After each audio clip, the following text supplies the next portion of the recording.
Nous allons étudier le DAF, même tête dans Masechet Sota, le dernier DAF, et nous reprenons 4 lignes à la fin du DAF, même Chet Amoulbet, aux 2 points.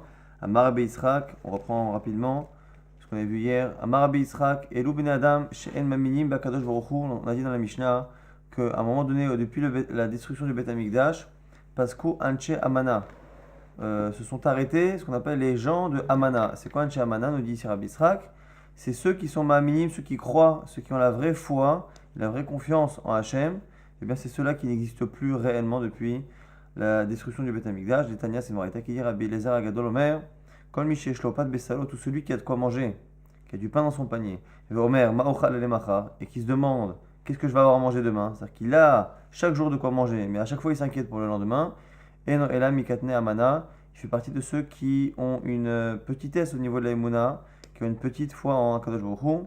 Et nous, des Amar Rabbi Elazar, c'est comme ce qu'a dit Rabbi Elazar, Maïdirtiv, qui mi base les yom ketanot, on parle d'un jour de petitesse, mi garam la tzadikim, shit basbez shulhanam, là-bas on explique que qui mi base, qui finalement va perdre de son mérite, que sa table, la table c'est une allusion au salaire dans le monde futur, mais basbez, elle sera perdue comme un butin, les hatilavo, donc mi base, qui va perdre tout cela, les yom, le jour du jugement, eh bien c'est quoi? C'est katnout, c'est la petitesse justement, qui est la petitesse dans la foi et dans la confiance en Hachem. Shayabahem shelo eminu bakadosh baruch Hu. Rava Amar, Rava explique le verset différemment, qui mi base les yom ketanot, lui il explique différemment. Elo ketane benerisha Israël. Ici ketanot, c'est pas une allusion à la petitesse de la foi qui va provoquer que les tzadikim perdent leur salaire, mais c'est une manière ici de parler des enfants des Rechaim. Les enfants des Rechaim qui malheureusement, lorsque les gens se comportent mal, peuvent parfois les enfants être punis et partir de ce monde plus jeunes que ce qu'ils auraient dû à cause des fois des parents, eh bien eux, chez Mizbah Bezim, Din Avihem L'artilavo, ils vont finalement eux-mêmes déchirer et annuler les décrets contre leurs parents. Pourquoi? Parce qu'Omrim Lefanav, Ribono Shel Olam, Mechash Ataratili Paramehen, puisque tu avais prévu de les punir plus tard, comme maintenant au moment du jugement, la Maïketa Shinehem Bam, pourquoi finalement tu as fait grincer leurs dents? Pourquoi tu les as déjà touchés de leur vivant en nous en mourir nous? C'est les enfants des Rechaim qui parfois malheureusement peuvent payer les fautes de leurs parents. C'est eux qui plus tard empêcheront Akadosh Baruch Hu de punir les Rechaim dans le monde futur en disant mais ça y est, tu t'es déjà fait payer entre guillemets par notre mort. Donc c'est ça ici le sens du verset qui mi base, qui va faire perdre la punition des Rechaim, les Yom au moment du jugement, Ketanot, justement les enfants, les petits, qui défendront leurs parents. Amar Rabbi Il'a bar Ivrechia, on va continuer maintenant des drachot au nom de Rabbi Il'a ben Ivrechia. Il m'a tfilato chez David, si ce n'était la tfila, la prière de David Amelech. Hayou kol Israël mocher revav. Tous les bénis Israël seraient tellement pauvres qu'ils vendraient revav. Revav, c'est tout ce qui en général est sale, pas propre, gras. Eh bien, ils seraient obligés de faire des métiers comme ça, dégradants. Chez les marques, comme c'est marqué, on voit une prière dans Tehillim. Shita Hashem, Hashem donne-leur Mora Lahem. Donne-leur s'il te plaît, Mora, en général c'est une domination. Et si c'est donne-leur de l'argent, de la richesse, pour justement qu'ils ne soient pas soumis aux nations. Donc c'est une fila ici de David Amelech pour faire en sorte que leur âme Israël ait toujours de quoi se nourrir avec largesse. Ve'amar, Rabbi Il'a ben Yerechia, toujours le même chacham qui dit il malet filato shel Habakouk. Si ce n'était la fila de Habakouk, un avis, le prophète. Ceux qui étudient la Torah seraient dans une situation tellement précaire qu'ils seraient obligés de se couvrir à deux avec le même vêtement, avec la même couverture. En skimba Torah, pendant qu'ils étudient la Torah, chez les marques comme c'est marqué, Tfila le Habakouk le Navi, la Tfila de Habakouk le Navi, Hashem shamati shim'acha yareti Hashem, parolcha bekerev shanim hayeu. Akadosh Baruch Hu shamati shim'acha, j'ai entendu ce que tu as dit, yareti, j'ai peur, Hashem. Parolcha bekerev shanim hayeu. Alors ici normalement le sens premier du verset, eh bien Habakouk Hanavi compare les punitions que l'armée Israël reçoit et compare le fait que Nebuchadnezzar, eh bien le rachat, lui-même ne soit pas puni, donc il demande à Hachem finalement de défendre l'armée Israël. Mais ici la dracha nous dit quoi? Atikre ne lit pas bekerev shanim dans les années proches dans cette fila, et là bekeruv shinaim à la proximité de deux. C'est pour dire que ici Hachem Shima'ati Shima'acha, Shima'acha c'est l'étude de la Torah.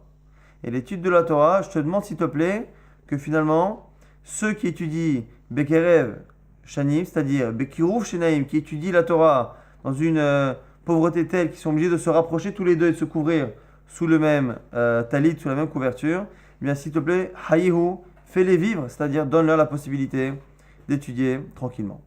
Toujours le même chacham qui est Doresh, Shne Talmidei Chachamim, Amalechim Baderech, deux Talmidei Chachamim, deux chachamim qui vont en chemin, Ve'en Benehem Direi Torah, et qui ne discutent pas de Torah tous les deux.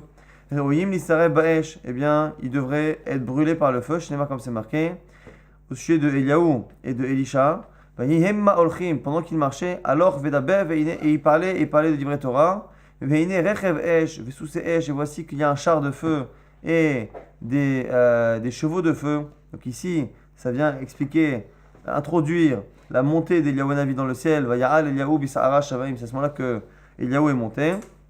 En tout cas, là-bas, on voit qu'il marchait, qu'il parlait de Torah, qu'il y avait un char et des chevaux en feu. Et on voit là-bas qu'ils n'en sont pas morts. Ta'amad et Kadibour, de là on voit que c'est parce qu'ils ont parlé de Torah, comme c'est marqué. Alors Vedaber, parce qu'ils parlaient de Torah. À l'Ekadibour, là on apprend, même si c'est difficile de comprendre exactement d'où il l'a déduit. À l'Ekadibour, s'ils n'avaient pas parlé, eh bien ces mêmes chars de feu, ces mêmes chevaux de feu, ils les auraient brûlés, Royim Lisaref. Ve'amar Rabbi Aben Avicha, Shne Talmidei Chachamim Adarim Be'erichat.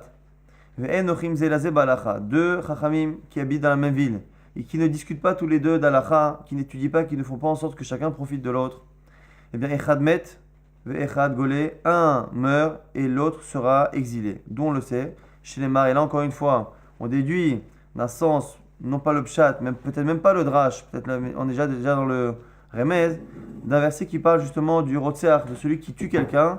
Lorsque quelqu'un tue un autre, et bien là-bas on parle justement du fait que parfois il sera mis en galoute. Ici, la Noshama Rotseach, celui qui a tué par inadvertance, eh bien, il faudra qu'il aille dans la ville de refuge.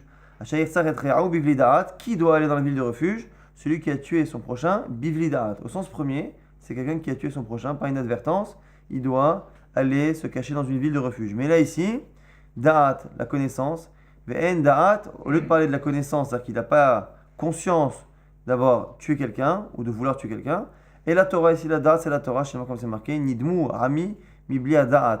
Mon peuple a l'impression d'être sans Da'at, donc sans Torah, c'est Akadosh Baruch Hu qui parle du Ham Israël, sans Torah. Et donc, du coup, on relit ce verset d'une autre manière pour dire finalement que lorsqu'il n'y a pas de Torah entre deux Chachamim qui sont dans la même ville, qui pourraient étudier ensemble, qu'il n'y a pas de Da'at, il n'y a pas de Torah, eh bien, finalement, c'est la même situation que quelqu'un qui a tué par inadvertance. Or, quand quelqu'un a tué par inadvertance, il y a évidemment celui qui a été tué et qui est mort, et celui qui a tué par inadvertance, qui va en galoute. Eh bien, c'est une allusion ici à ces deux chachamim qui habitent dans la même ville et qui ne discutent pas de halacha tous les deux. On reprend maintenant les drashot par rapport à l'étude de la Torah dans la pauvreté. Amarabi Yuda, Bered Rabbi Chia, Kol Tamid Chacham Arosek Batorah Mitoch Hadechak. Tout chacham qui étudie la Torah dans des conditions financières très serrées, Tefilato Nishmaat, sa tfila, sa prière sera écoutée. D'où sait-on? D'un passage dans Ishaïa, chez les marques, c'est marqué. Qui am Betzion Yesheb Yerushalayim. Il y a un peuple qui en Tzion, qui siège à Jérusalem, et Yeshev ici, il y a un Yeshiva qui étudie dans les tentes de la Torah. Donc on parle de ceux qui étudient. Bacholo Tivke, il ne pleurera pas. Hanon Yochnecha Lekol Zarakecha, Kishmarto Anach. Tu écouteras la voix de ses cris, Lekol Zarakecha, Kishmarto Anach, et tu lui répondras. Ça, c'est venu nous dire que celui qui étudie la Torah à Jérusalem sera écouté. D'où on sait que c'est parce qu'il étudie dans la pauvreté, parce que juste après c'est marqué Ktiv Batre, Venatan, Lachem Adonai, Lechem Tsar Umaim Lachatz. Hashem vous donnera du pain et de l'eau dans des conditions étroites, Tsar, Lachatz, et de manière difficile. Et donc du coup on voit que ceux qui étudient la Torah dans la difficulté, eh bien, ont au moins la chance d'avoir leurs tfilotes, leurs prières qui sont exaucées. Abia Baou Omer, Masbi'in Oto Miziv Ashrina, celui qui étudie encore une fois dans des conditions difficiles, eh bien on le rassasie de la shrina, de la présence divine, comme c'est marqué. À ce moment-là, dans la suite du verset, c'est marqué que tes yeux, donc ceux qui étudient encore une fois dans la pauvreté, auront les yeux qui verront leur maître. Et ici, c'est une allusion au fait de voir Kadosh Baruch Hu, de voir la présence divine. Rabbi Acha bar Chanina Amar, Af en apargod nin al befanav. Même le pargod.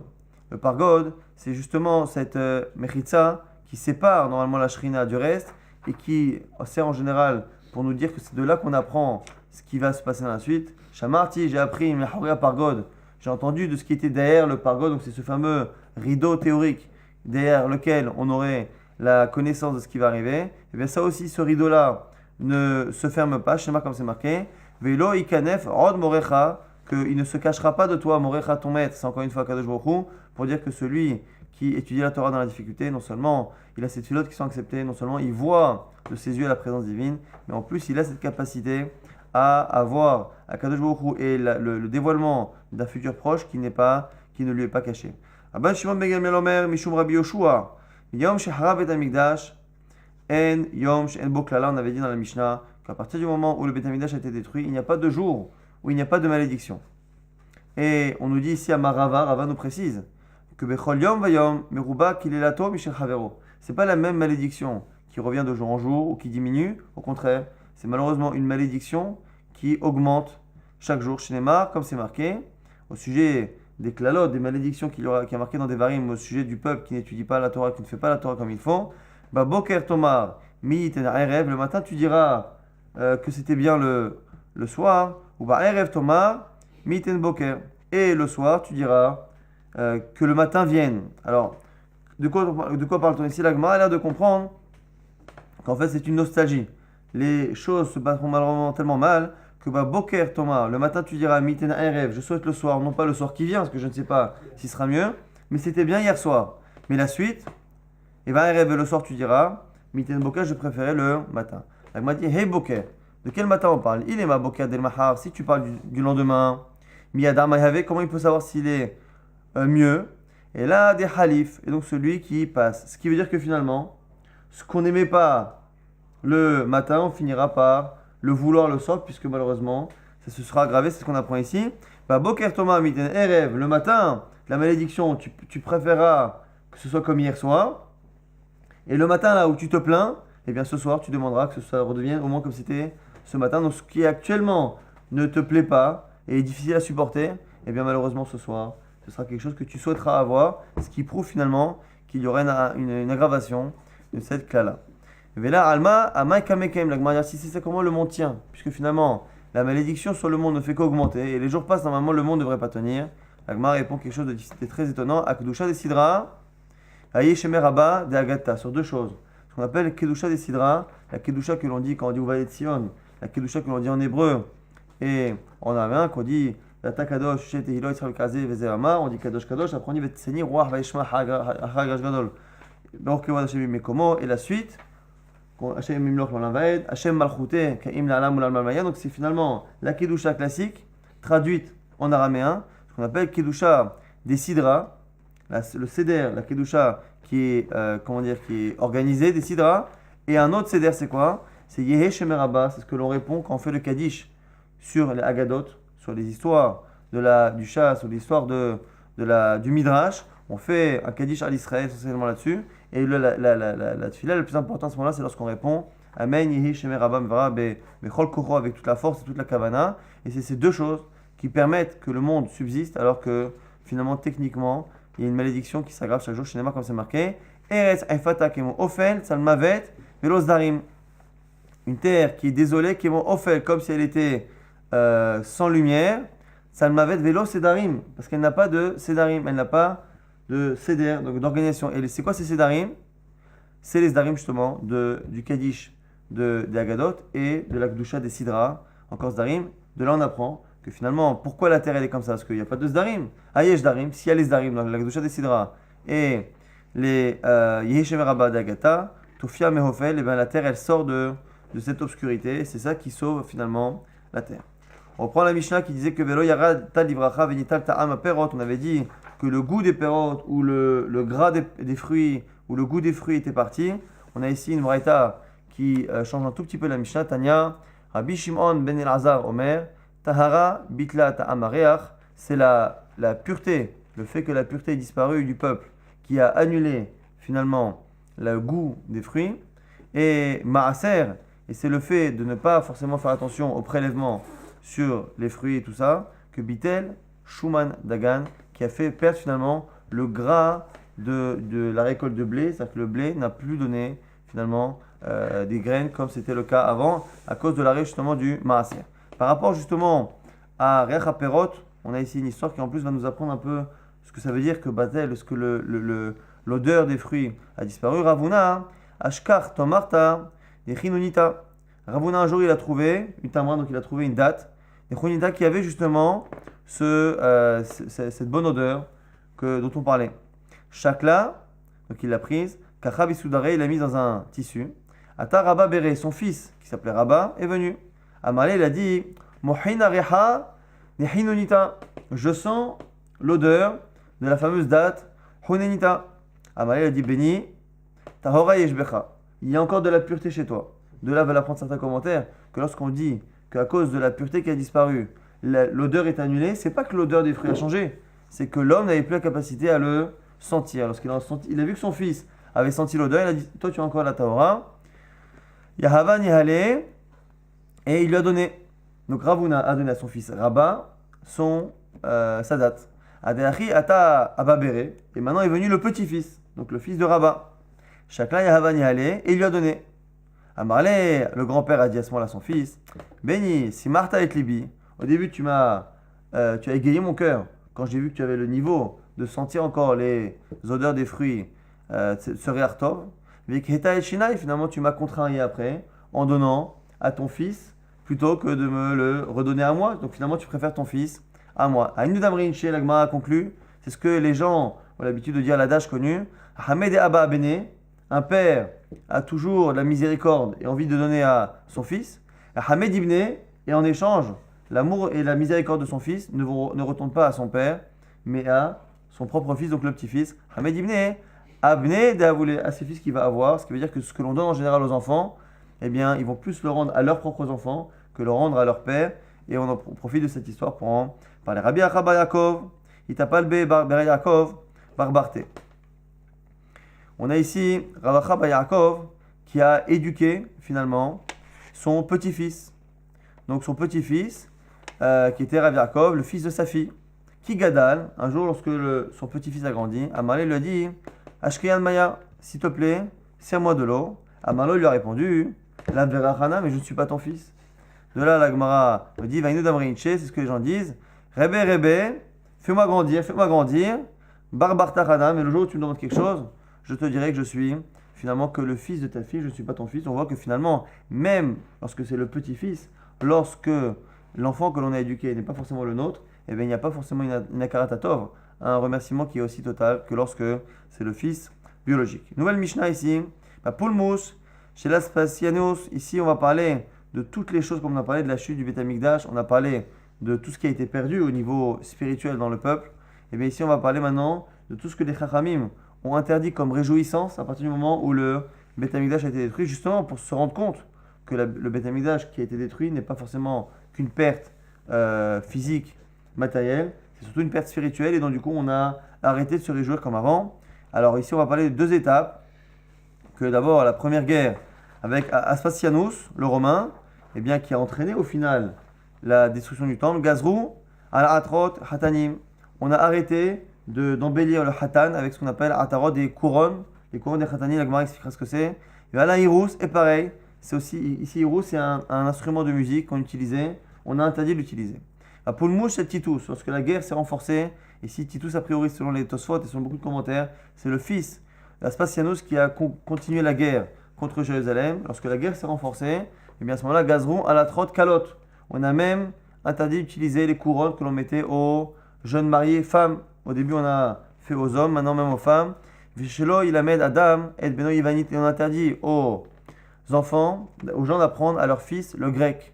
Pour le Moussa Haron, dans la dernière guerre, Gazrou, Shalotetsa, Kalab, Perion, Betochaïr. Les Chachamim ont demandé à ce que les Kalot, les mariés, ne sortent plus, Perion, les femmes sortaient depuis la maison de leur père pour aller jusqu'à la maison de leur mari. Elles sortaient dans une sorte de grande de grande choupa sur laquelle on l'a porté dans la ville.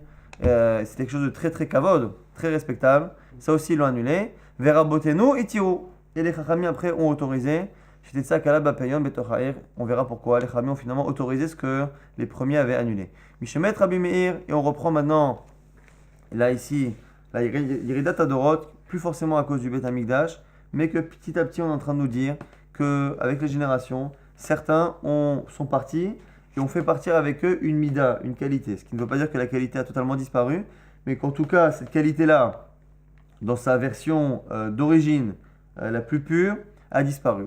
Depuis que Rabbi Meir est mort, Batlou Moshe Meshalim ont disparu ceux qui faisaient des allusions, des Meshalim, des paraboles pour essayer d'expliquer la Torah. C'est pas que réellement plus personne n'en a fait, mais que cette vraie sagesse-là a disparu. Mishemet Ben Azai, depuis que Ben Azai a disparu, Batlou Shakdanim ont disparu les vrais Shakdanim, ceux qui étudient vraiment la Torah avec une assiduité particulière. La vraie assiduité a disparu depuis Ben Azai. Mishemet Ben Zoma est parti avec Batlou Adarshanim, ceux qui faisaient des drashot, qui faisaient des discours qui expliquaient les midrashim et la Torah. Ça, ces discours-là ont disparu. Mishemet Rabbi Akiva, Batal Kavod Torah, Rabbi Akiva est parti, et c'est le kavod, le respect de la Torah qui a disparu avec lui. Mishemet Rabbi Hanina Ben Dosa, Batlou Anshe Maaseh. Rabbi Hanina Ben Dosa est parti et a emmené avec lui le dernier homme qui savait justement avoir un comportement exemplaire. Mishemet Rabbi Yossi Katonta, Paskou Hasidim, et Rabbi Yossi Katonta est le dernier des Hasidim, donc des gens pieux. Mais la manikra shemo Katonta, pourquoi on l'appelle Katonta? Shaya Katonta Shel Hasidim, parce que c'était le plus katan, le plus petit des Hasidim, mais c'était le dernier. Et donc la Chassidoute a réellement disparu à ce moment-là. Mishemet Rabban Yochanan Ben Zakkai, parce que Rabban Yochanan Ben Zakkai est disparu, Batel Ziv HaChorma, a disparu la splendeur de la sagesse. Chez Mishemet Rabban Gamliel Azaken, Batal Kevod Torah. On reprend ici une expression qui était similaire au-dessus, que Rabban Gamliel, lorsqu'il a disparu, eh bien, le Kavod Torah a disparu, et que du coup, on verra exactement la différence qu'il y a entre le Kavod Torah ici de Rabban Gamliel et celui de Rabbi Akiva. Rabbi Akiva, a priori, c'est un Kavod qui était lié à lui-même, et dans celui de Rabban Gamliel Azaken, c'est là d'être lié à ses élèves et à la difficulté d'étudier la Torah. Mais Tahora ou Prishut est morte finalement à la pureté. Et là, Prishut, le fait de s'écarter de tout plaisir matériel. Mishemet, Rabbi Ishmael, Ben Pe'avi, Batal Ziva Kehuna. Lui, c'est la Ziva Kehuna, la splendeur, l'éclat de la Kehuna, parce qu'on dit qu'il était Kohen et qu'il était très riche et qu'il faisait manger à sa table beaucoup de Kohanim. Donc il y avait une certaine beauté de voir les Kohanim dans une situation financière belle. Et du coup, lui aussi, il est parti avec cela. Mishemet, Rabbi, lorsque Rabbi est décédé, Batla Anava, Viratret, la modestie et la crainte de la faute ont disparu. L'Agmara, Tano Rabbanan Imraïta qui nous dit Rabbi Pinchas Ben Yair Omer, Mishara Bet Amigdash, Boshu Haverim, depuis la destruction du temple, eh bien les Talmidei Chachamim, ce qu'on appelle Haverim, les amis, eh bien ont eu honte. Ou Bnei Chorin, et les gens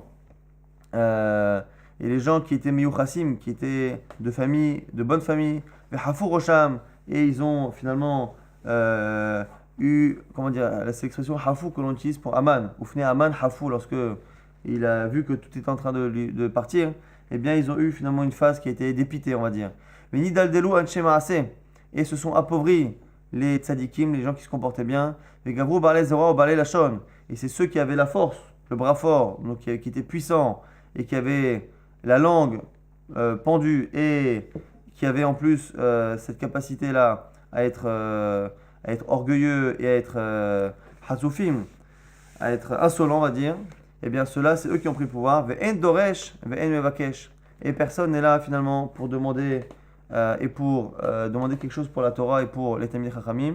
Ve'en shoel, et personne qui demande la Torah. Almi lanu leisha'en, sur qui pouvons-nous nous reposer? Al avinu sheba shameim, sur notre Père qui est aux cieux, comme la chanson connue. Rabbi Eliezer Gadol Omer, miyom shehab et amigdash, Sharou Hakimaya, les Meheve, et Safraya. Là aussi, on va nous parler encore de Yeridat Adorot. À partir de la destruction du temple, eh bien les Chachamim ont pris le niveau des Safraya. Safraya, c'est ceux qui enseignaient aux enfants. Alors ceux qui enseignaient aux enfants, historiquement, ça n'a jamais été les plus grands sages. Eh bien, on dit que par rapport à la génération d'avant, les nouveaux Chachamim, les nouveaux plus grands sages de la génération d'après, le Beth Amikdash, étaient équivalents à ceux que l'on mettait comme professeurs pour les enfants. Mais Safraya, et du coup les professeurs pour enfants actuellement, que Hazanaya, c'était l'équivalent des Shamash, les Shamashim, de ceux qui s'occupaient de la synagogue, qui forcément n'avaient pas une connaissance énorme. Mais Hazanaya, et ceux qui aujourd'hui s'occupent de la synagogue, qui avaient au moins une connaissance de la synagogue et d'Alachot, eh bien d'aujourd'hui, ils sont équivalents à Ka'amad Hara, ou Améharet, à ceux qui ne connaissent pas grand-chose de la génération d'avant. Vers Amad Hara, et le niveau le plus bas, ceux qui ne connaissent pas grand-chose aujourd'hui, Azla Vedaldela. Et ce niveau-là n'a fait que finalement que chuter. Ve'en shoel ve'en mevakesh. Encore une la même expression. Il n'y a personne qui demande, qui prie pour que ça change. Almi yesh leisha'en. Sur qui pouvons-nous nous reposer? Alavinu shebashaim, sur notre Père qui est aux cieux. Begvot meshicha. Maintenant, la Gemara va nous rapporter des signes de choses qui vont arriver. Ce qu'on appelle la Begvot des meshicha. Donc, au talon du Mashiach, c'est-à-dire dans les derniers moments du Mashiach. Et vous allez voir que ça nous paraît un peu étonnant parce que on est tellement habitué à ce que la situation soit comme ça qu'on se demande même pourquoi il l'a annoncé. Mais à l'époque, c'était pas forcément prévisible, c'était plutôt de la science-fiction. C'est quoi? Chuspa isgei. Il y aura beaucoup de chuspa. Donc la chuspa, c'est l'insolence. Veyoke yamir. Et il y aura une inflation, les prix vont augmenter. Mais pourtant, agefen titen peria. C'est pas parce qu'il manquera de quoi manger ou qu'il manquera de la vigne elle-même donnera ses fruits. Donc il y aura de l'abondance au niveau matériel. Mais le vin continuera d'être cher. Et la royauté qui dominera le monde, ce sera les minimes. Alors les minimes qui veulent dire que c'est la religion qui a dominé l'Occident les derniers siècles. Et on ne pourra plus faire de reproches aux autres. Pourquoi? Parce que tout le monde sera tellement sali par ses fautes que finalement à chaque fois qu'on fera un reproche à quelqu'un, il lui dira mais toi-même tu n'es pas mieux. Il n'y aura plus d'exemple pour pouvoir donner faire le reproche, les tuchachot aux autres. Bet va'ad yeliznut, les endroits où on étudiait, où les chamis se réunissaient pour étudier, eh bien, ne sera plus un endroit d'étude, au contraire, yeliznut sera même utilisé pour les relations interdites. Vers Galil et le nord d'Israël, Herav sera détruit. Vers Gavlan, il y a un endroit d'Israël qui s'appelle Gavlan, eh bien, Ishom, il sera Shemama, il sera complètement anéanti. Vers Anshea Gevul, et les gens d'Israël qui habitent à côté des frontières, Yisovevou me'ela'ir, velo yahunanu, ils iront à côté des villes pour justement demander la tzedaka et personne ne va avoir pitié d'eux. Ve'chochmot sofrim tizrach, et la sagesse des gens de Torah, eh bien, n'aura pas une bonne odeur, c'est-à-dire qu'elle ne sera pas agréable aux gens. Ve'echet imasu, et ceux qui craignent de fauter, les gens qui ont la yirat shamaim, eh bien, imasu seront pas aimés, seront détestés et les gens seront dégoûtés par eux. Et la vérité sera cachée, ne sera pas facilement accessible. Et les jeunes eh bien, n'auront pas peur de faire honte aux gens âgés. Et on laissera les personnes âgées, les chachamim, debout pendant que les jeunes sont assis. Ben Menavel Av, un fils fera honte à son père. Encore une fois, à l'époque, c'était complètement imprévisible. Bat Kama Beima, une fille aussi fera honte à sa mère. Kala Bahamota, une belle-fille à sa belle-mère.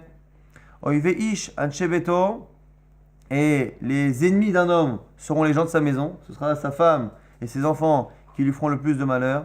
Penehador Kipna Kelev, et la face de la génération sera comme la face du chien, le chien qui n'a honte de rien et qui est aussi finalement Khatsouf, qui a finalement cette insolence de ne pas avoir honte de ce qu'il fait. Eh bien la génération sera fortement imprégnée de cette insolence. Ben Enomid Bayesh Me'aviv, le fils n'aura pas honte devant son père. Sur quoi pouvons-nous nous reposer? Alavinu Shebashani, sur notre Père qui est aux cieux. L'Agmara maintenant, Marav, Loshanu et Lachel Melach Vegofrit. Lorsqu'on a dit au tout départ, au premier niveau de la guerre avec Aspasianus, on a annulé les premiers bijoux que l'on mettait sur le Hatan, pas sur la canne mais sur le Hatan. On a dit justement qu'on avait cette Ateret Hatanim, la couronne du Hatan, c'était quoi? Loshanu et Lachel Melach Vegofrit. La dit attention, la seule que l'on a interdit, c'est la belle couronne qui était faite en melach et en gofrit. Donc c'était une pierre de sel que l'on colorait avec du soufre et ça faisait une couronne comme ça, une belle couronne brillante pour le Hatan. Cette belle couronne, on l'a annulée depuis la guerre avec Aspasianus. Aval shel Hadas, mais shel Vered, Mouta. Mais celle qu'on faisait avec Hadas, avec des lauriers et avec des roses, qui étaient finalement moins chères et moins prestigieuses, on l'a gardée. Shmuel n'est pas d'accord. Shmuel Omer, Afshel Hadas, Veshel Vered Asso. Il dit non. Quand on a interdit au moment d'Aspasianus, on a interdit celle qui était faite en pierre de sel et celle qui était faite en laurier et en rose. Shel Kanim, Veshel Helat, Mouta. Celle qui est autorisée, c'est celle qui était faite avec des joncs et avec du. Voilà, exactement. Ce qui était encore moins cher. Velo Amar, Velevi Amar. Et Lévi encore n'est pas d'accord. Afshel Kanim, Veshel Helat Asso. Il dit non, même celle-ci était interdite. Vechentane Levi, Matnite. Afshel Kanim, Veshel Helat Asso. Et lui, il enseigne dans une braïta qui confirmait cet avis-là de Lévi. que finalement tous les types de couronnes étaient interdits pour les hatanim. Vers la hirous, on a dit aussi qu'on avait interdit un instrument qu'on appelle le hirous. La Gemara dit ma hirous, c'est quoi cet instrument hirous? Amar Rabbi Elazar dit c'est tavla dechat fuma. C'est une cloche avec une seule sonnette à l'intérieur. Alors la Gemara nous dit Rabba, donc tout ce qui était cloche et qui pouvait sonner, on l'a interdit. Rabba, Baravuna, Avadle, Lebere, Tambura. Un jour, Rabba, celui qu'on a parlé tout à l'heure, le fils de Ravuna, qui avait senti le fameux fruit là, qui avait la tara pour sentir le fruit, un jour, pour son propre fils, il a fait un tambura. Et ce tambura ici, c'est comme un tambour, c'est plutôt un tambourin. Donc c'est une peau qui est tendue comme ça, qui sert de tambour, mais autour il y a des petites cloches qui font du bruit. Et du coup, à Taboua, son père, Ravuna, il lui a dit, il est venu tavré, et il a cassé l'instrument. Amal, il a dit, Mihla betavla dechat puma. Il dit, c'est pourquoi? Parce que le son du métal qui est sur le côté, ça ressemble à une cloche. Et les gens vont penser que comme ils entendent ce son-là du tambourin, ils vont penser qu'on a le droit de faire des instruments avec les cloches. Or, depuis le Beth Amikdash, on ne le fait plus. Zil avide afuma dechatzva, o afuma de kafiza. Va faire un tambour d'arbuka avec un vase ou avec un keli, un ustensile qui n'aura pas de métal autour, de telle sorte à ce qu'on ne pourra pas croire, quand on tapera dessus, que finalement on utilise une cloche, donc qui lui a fait faire un tam-tam ou un tambour comme on fait aujourd'hui sur un ustensile, un keli, sur lequel on fait tendre une peau et non pas sur quelque chose de métallique avec du métal qui peut faire un son qui ressemble à des cloches. Pour le mouche, Titus, Gazrou, Alatrot, Kalot, on a dit qu'à un moment donné, lorsque Titus a repris la bataille de son père et que la guerre finalement s'est endurcie, eh bien on a même interdit aux Kalot de porter ses couronnes. La Gemara dit Maï atrot kalot, de quelle couronne de kalot on parle? Amar Rabba Bachana Marabi Ochanan, Ra'ir Shel Za'av, la couronne qui était en or et qui représentait une ville, la ville de Jérusalem en or. Tanya Nami Achi, il y a une braïta qui dit aussi pareil, et Zo atrot kalot, c'était quoi les couronnes des kalot? Ra'ir Shel Za'av, c'est justement cette ville en or. Aval en Seota, qui passe chez Melat. Mais on peut faire une couronne à cette femme, c'était une sorte de chapeau, de kissouille qu'on lui faisait avec une laine très très fine et très chère. Mais donc ça on peut le faire. Mais c'est celle en or qu'on n'a pas le droit de faire. Donc ce qui est intéressant, c'est que ce qu'a dit Rabbi Yochanan, qui est un Amora, a été confirmé plus tard par une braïta qu'on a retrouvée et qui dit exactement la même chose que lui. Tana, on reprend une braïta, toujours par rapport à ce sujet-là. Af al choupat khatanim gazrou. Même la choupa des khatanim a été interdite. Ma choupat khatanim, c'est quoi? Zehorit amuzhevet. C'était un habit particulier qui était rouge et dans lequel on faisait passer des petits fils en or. Tanya Yamichi, il y a aussi une braïta qui dit la même chose. Elohen choupat khatanim, zehorit amehouzevet.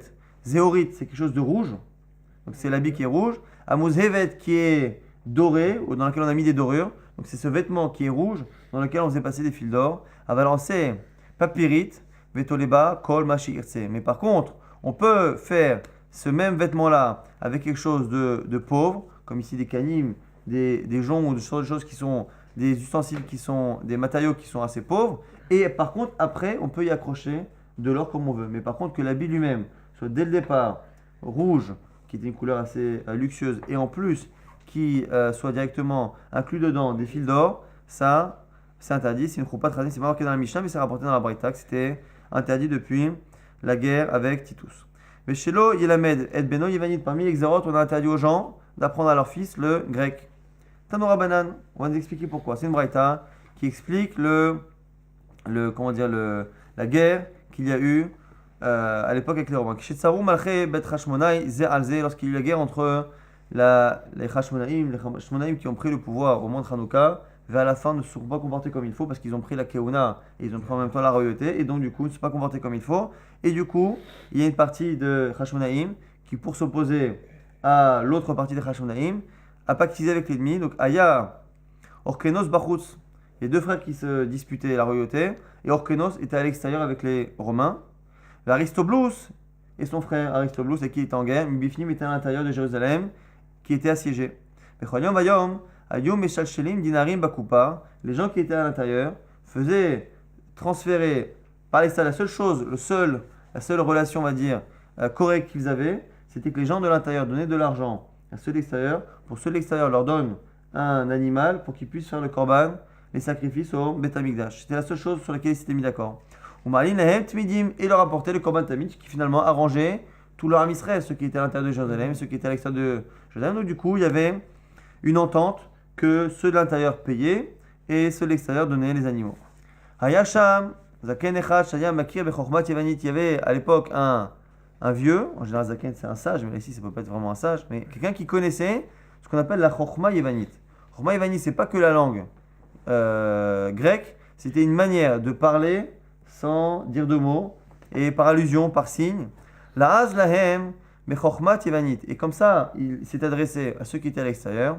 Amalin, il leur a dit Kolzman Shoskin Ba'avoda, tout le temps où ceux qui sont assiégés dans la ville eh bien, peuvent faire le service divin au Beth Amikdash, En Nifsarim Betrem, ils ne seront pas dans vos mains. Les Machash et Shelo Lahem Dinarim Bakupa, le lendemain, ceux qui étaient à l'intérieur ont continué de donner de l'argent à l'extérieur. Ve'ayou Lahem Hazir, et les autres ont compris le message de ceux qui étaient à l'intérieur, du traître, et ils ont remplacé le Tamid par un Hazir, par un cochon.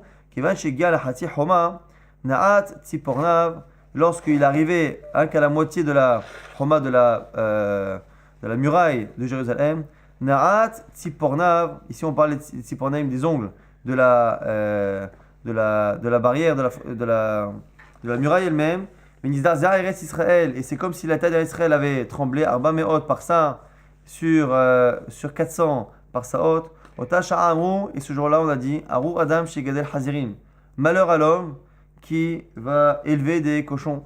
Arou Adam Shelamed Livno, Chochmat Yevanit, et malheur à celui qui apprend la sagesse grecque. Donc c'est pas forcément que la langue, mais c'est la manière de parler de cette manière qui a permis finalement à ce traître de faire passer son message sans que personne ne le voit.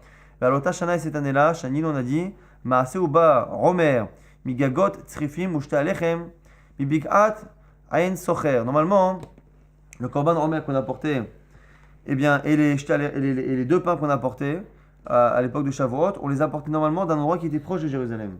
Et là ici on venait nous dire que cette année était tellement dure et le siège a tellement duré longtemps et les ennemis ont tellement détruit ce qu'il y avait autour de Jérusalem que finalement c'est la seule année où on a été obligé d'apporter le Korban en mer et le Shtalechem, les deux pains. On a dû les apporter d'un endroit qui était loin de Jérusalem car il n'y avait plus de champs qui n'avaient pas été détruits par les ennemis.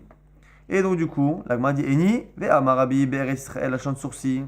Alors du coup là on a l'impression que la source qui nous permet d'apprendre qu'on n'a pas le droit d'enseigner le grec à son enfant, c'est cette histoire. Mais la Gemara s'étonne et dit malgré cette histoire, il y a un problème, c'est quoi? Amar Rabbi a dit Be'eretz Israël, la chante sourcil lama. Pourquoi parler en Eretz Israël de la chante sourcil? Sourcil, c'est une sorte de modification de l'araméen.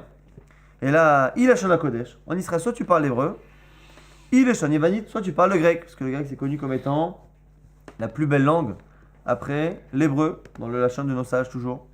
Donc du coup, soit tu parles l'hébreu, soit tu parles le grec, qui est au moins la plus belle langue derrière l'hébreu. Amar Rav Yosef il dit Bevavel Lachon araméen, en Vavel tu parles l'araméen lama. Pourquoi parler l'araméen? Et la Lachon la Kodesh, la Lachon parsi, soit tu parles le Lachon la Kodesh l'hébreu, soit tu parles le perse. En gros, l'araméen ou le sourcil, qui était une déviation de l'araméen, n'était pas une langue qui était très appréciée par ces deux chachamim. Quoi qu'il arrive, on voit que Rabbi a dit qu'en Israël, si on ne parle pas l'hébreu, il faut parler le grec. Donc, non seulement il n'interdit pas le grec, il a même l'air de demander à ce qu'on le parle si on ne parle pas l'hébreu. La Gemara dit les chants Yevanit yichud, mais chochmat Yevanit lechut. Ce qu'on a dit tout à l'heure, c'est-à-dire que lui, Rabbi, parlait de la langue grecque qui, elle, effectivement, est belle. C'est ce qu'on dit, c'était la bracha qui était faite à Yefet lorsqu'il a caché son père qui s'était dénudé. Yav Elohim Yefet, veishkon be'olechem, la langue de Yefet, des Grecs, elle sera belle. Yaft Elohim, la beauté qu'Hachem a promis à Yefet, c'est la beauté de sa langue. Et donc du coup, la beauté de la langue, c'est une chose, et on a le droit de la parler. C'est même une bonne chose. Si on ne parle pas l'hébreu, autant parler une belle langue qui est riche en termes. Mais la chokhma yevanit, cette manière-là justement de s'exprimer de manière cachée, qui a été utilisée par un traître pour finir finalement le siège de Jérusalem, ça par contre, c'est interdit. La chokhma yevanit mi asira, et la Gemara s'étonne même de cela. Elle dit quoi? La chokhma yevanit c'est interdit. Moi j'ai une preuve que même la chokhma yevanit, même cette sagesse grecque là de parler de s'exprimer sans parler, j'ai une preuve que c'est autorisé. Pourquoi? Amar Rabbi Yehuda, Amar Shmuel Mishum Rabban Shimon ben Gamliel. Ya'ini olela lenafshi mikol benot iri. Si c'est un verset là-bas dans Echa qui dit Ya'ini olela lenafshi mikol benot iri, c'est-à-dire que c'est comme si on dit mes yeux pleurent justement sur la destruction des gens de ma ville. Alors c'est quoi ici? C'est une allusion à, nous dit ici la Gemara, Elef Yeladim, 1000 jeunes, 1000 enfants, Ayoub Bevet Abba, qui étudiaient chez mon père. Hamesh Meot Lamdou Torah, il y avait 500 qui étudiaient la Torah, mais Hamesh Meot et 500 Lamdou qui ont étudié Chochmat Yevanit, la fameuse sagesse grecque. Velo Nishteh Mehen, et la Anikan, ou Ben Ahi Abba, Be'asa, il n'en reste que deux, c'est moi, ou Ben Ahi Abba, et le fils de mon oncle, donc mon cousin. Donc ici, finalement, on est en train de pleurer en disant qu'il ne reste que deux enfants sur les 1000 enfants. Mais ce qui est intéressant pour nous, c'est que sur les 1000 enfants, 500 ont étudié la Torah et 500 ont étudié la Chochma Yevanit. Et donc, on a un problème, c'est que nous, on a dit à l'instant que quoi qu'il arrive, même si la langue, vous pouvez la parler, la Chochma Yevanit, jamais.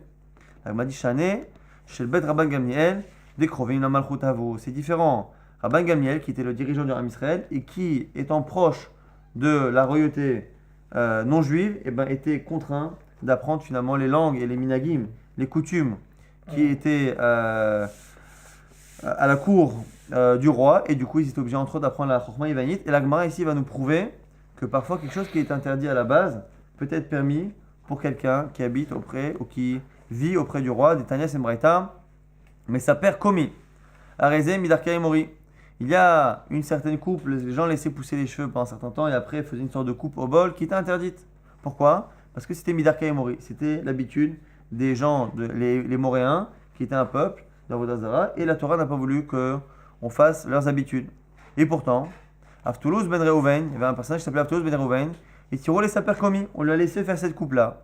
Pourquoi ? Shoukarov la Malchut, car il était proche du roi et qu'il était obligé d'être à la cour et qu'il fallait qu'il ait une tenue vestimentaire qui ressemble aux gens de la cour. Veshelbet, Rabban Gamliel, il tirou la haine, Chochmat Yevanit, Mipnei Shikrovin la Malchut, et du coup, ça confirme ce qu'on a dit, l'avoir dit clairement que de la même manière qu'on a autorisé une certaine coupe interdite à Avtolos ben Reuven, et bien pareil, la famille, la maison de Rabban Gamliel, eh bien, a été autorisée à apprendre la sagesse grecque, cette manière de s'exprimer sans parler, parce que justement ils étaient proches du roi et qu'il fallait qu'ils la connaissent.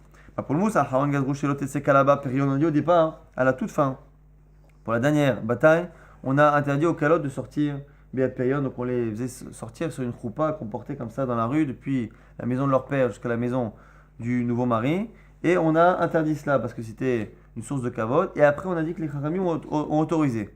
Alors Maïta Ama, réponse de la Gemara, Mishum Tzniaouta, parce que si finalement on ne la cache pas dans cette grande choupa, et bien c'est un manque de kavod finalement, et ça manque de tzniut, un manque de pudeur si finalement elle part devant tout le monde chez son père. Mieux valait finalement que faire cette chose-là, qui, bien que ce soit kavod, respectable et qu'on voulait éviter ce genre de joie, au final ça permettait au moins que tout le monde ne pose pas ses yeux sur la kala. Mishemet Rabban Yohanan Batla Chochma a dit, depuis la mort de Rabban Yohanan, il n'y a plus de Chochma. Et dans le même genre, Tano Rabbanan, Mishemet Rabbi Eliezer, Nignaz, Sefer Torah, lorsque Rabbi Eliezer a disparu, eh bien, c'est comme si le Sefer Torah avait été enterré, et donc du coup, on a perdu une certaine sagesse. Connaissance de la Torah. Mishemet, Rabbi Yoshua, Batla, Aïtsa ou Marshava. Rabbi Yoshua, lorsqu'il est parti avec lui la Aïtsa, les conseils, la Marshava et la réflexion, la pensée. Mishemet, Rabbi Akiva, Batlou, Zero et Torah. Et depuis que Rabbi Akiva a disparu, il n'y a plus de ce qu'on appelle Zero et Torah, ceux qui ont la force, qui sont courageux et qui sont des héros dans la Torah. Mais Nistatmu, Ma'ayinot, Chochma. Et se sont épuisées les sources de connaissance, de sagesse. Mishemet Rabbi Elazar ben Azariah. Rabbi Elazar ben Azariah est parti, Batlou Atrot Chochma, les couronnes de la sagesse. Pourquoi Shateret Hachamim Oshram, car la couronne des sages, eh bien, est leur richesse, et que Rabbi Elazar ben Azariah était un des derniers qui avait à la fois cette richesse et cette connaissance. Mishemet Rabbi Chanina ben Dosa, Batlou Anche Maaseh. Là, on reprend ce qui était marqué dans la Mishnah, que Rabbi Chanina ben Dosa était le dernier des Anche Maaseh, des gens, des tzadikim qui se comportaient parfaitement. Mishemet Abayossi ben Katonta, Batlou Chassidim. Donc Abayossi ben Katonta était le dernier Hassid, mais la manikra shemo Abayossi ben Katonta, Shou Mikatne Hassidim, quand c'est marqué dans la Mishnah, pourquoi Katonta? Parce que c'était le plus petit des gens pieux. Mishemet ben Azai Batlou Ashakdanim, ben Azai, on répète encore une fois ce qui est marqué dans la Mishnah, c'était le dernier Shakdan, le dernier assidu dans l'étude de la Torah. Mishemet ben Zoma Batlou Darshanim, parce que ben Zoma est parti, c'est les Darshanim, ceux qui faisaient des discours au peuple sur la Torah qui a disparu. Mishemet Rabban Shimon ben Gamliel, Ala Govai, Verabou Tsarot. Lorsque Rabban Shimon ben Gamliel a disparu, eh bien, il y a ce qu'on appelle Govai. Govai, c'est un type de sauterelle qui attaquent les récoltes. Les rabout sarot et les malheurs se sont multipliés. Mishemet, Rabbi, lorsque Rabbi est décédé, Urfelut sarot, et bien les malheurs malheureusement se sont même dédoublés. Sur la fin de la Mishnah, on avait dit Mishemet, Rabbi, Batla Anava Viratret. Depuis que Rabbi est décédé, eh bien la modestie et la crainte des fautes a disparu. Amalé, Rav Yosef, l'Etana. Rav Yosef, il a dit à celui qui a enseigné cette Mishnah, il a dit Lo titne anava. Il faut que tu enlèves le mot anava à la fin. Dire que la modestie a disparu avec Rabbi, c'est faux. Pourquoi Deika ana, car je suis encore là. Donc on est quelques temps après Rabbi, on n'est pas tout de suite après Rabbi, on est quelques temps après Rabbi. Et Rav Yosef n'a aucune gêne à dire qu'il est modeste. Ce qui est la preuve finalement que la modestie, c'est pas de ne pas connaître qui on est, mais simplement de connaître quel est son niveau. Et donc Rav Yosef n'avait aucun problème à dire qu'il était modeste. Il fallait corriger la Mishnah, c'était une erreur, donc il a préféré le dire. Mais Rav Nachman et Tana, Rav Nachman lui-même a dit au Tana, l'otitne yiratret, pareil pour la crainte de la faute, ne l'enseigne pas, enlève la Mishnah, parce que c'est faux des kana, car moi aussi je suis là. Du coup, c'est faux de dire que cette mida, cette qualité a disparu. Adran alach, Aïla Roufa, on a terminé le père avec Aïla Roufa. Ou Slikala Maseret Sota, on a eu le mérite de terminer Maseret Sota. Et très rapidement, comme d'habitude, on commence juste le tout début de la Mishnah de la Maseret suivante, Maseret Gitin, qui parle de celui qui amène un guet, quelqu'un qui divorce sa femme peut ne pas la divorcer directement, mais envoyer un shaliach. Et Amevi Get, Mimdinat Hayam, celui qui amène un get, Mimdinat Hayam d'un pays lointain, Sarir Sheyomar Befana Yertab, ou Befana Yahtam, il doit dire qu'il a vu, il a assisté à l'écriture du get, et il a assisté à la signature des témoins sur le get, pour justement, on verra, la Gemara expliquera, il y a une marloquette, deux raisons pour lesquelles il fallait dire. Et après, on a une marloquette ici, sur quel est l'endroit où il est nécessaire, la Xera de Chachamim va où. Pour l'instant, premier avis, c'est Mimdinat Hayam, c'est un pays qui est lointain. Rabban Gamliel Omer, Afmevi Minarek et Omer Heger, lui dit même des villes qui sont un peu plus proches. Et Rabbi Eliezer Omer, Afilo Mikfal Odim Leloud, même de Kfal Odim Leloud, qui est vraiment une ville qui est vraiment limitrophe d'Eretz Israël.